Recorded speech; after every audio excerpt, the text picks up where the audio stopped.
landed aristocracy lost their political and economic power. In Russia, they had gone rid of the aristocracy completely, and in the Austro-Hungarian Empire, estates were broken up. In Yugoslavia, many governments undertook land reform and distributed land out to the peasants. Although in Prussia, they kept the land but lost their influence with the decline of the military and the collapse of the monarchy. The trade unions had strengthened by the role they played in negotiating with the government to improve pay and conditions for the valuable war workers. In Britain and France, the standards of health and welfare had risen during the war, which meant they had improved the lives of the poor citizens. Social legislation continued in Britain after the war with the Housing Acts of 1918, which subsidized the building of houses, and the Unemployment Insurance Acts 1920 and 1921 had increased the benefits for unemployment workers and their families. The women had finally got their rights in the society after they had been previously denied. Such changes were reflected in growing female confidence and change in fashion and behavior.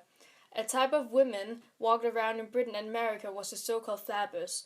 They wore plain short dresses and had short hair, smoked cigarettes and drank cocktails, and that kind of behavior was not allowed before the war. Also in Britain, some professions opened up to women, meaning they could now be trained to become architects and lawyers and were allowed to serve on a jury.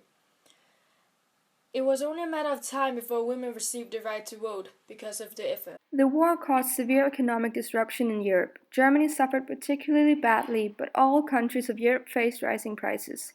The impact of inflation on generations, which had grown accustomed to stable prices and reliable currency, was enormous, and was as much psychological as economic. The lost landmark of a stable currency proved much harder to restore than the ruins of towns and villages. Especially the middle class of Europe were hit hard by inflation, which destroyed the wealth of many bourgeois families. In Germany, for example, the total collapse of the currency meant that the savings of middle-class families were made completely worthless. The strength of America's economy in the 1920s came to a sudden end in October 1929. Suddenly, the glamour of the jazz and gangsters disappeared, and America was faced with a major crisis that was to impact countries as far away as Weimar Germany, a nation that had built up her economy on American loans. The Great Depression lasted from 1929 to 1939. It was the deepest and longest-lasting economic downturn in the history of the Western industrialized world. It began in the United States shortly after the stock market crash of October 1929, which sent Wall Street into a panic and wiped out millions of investors.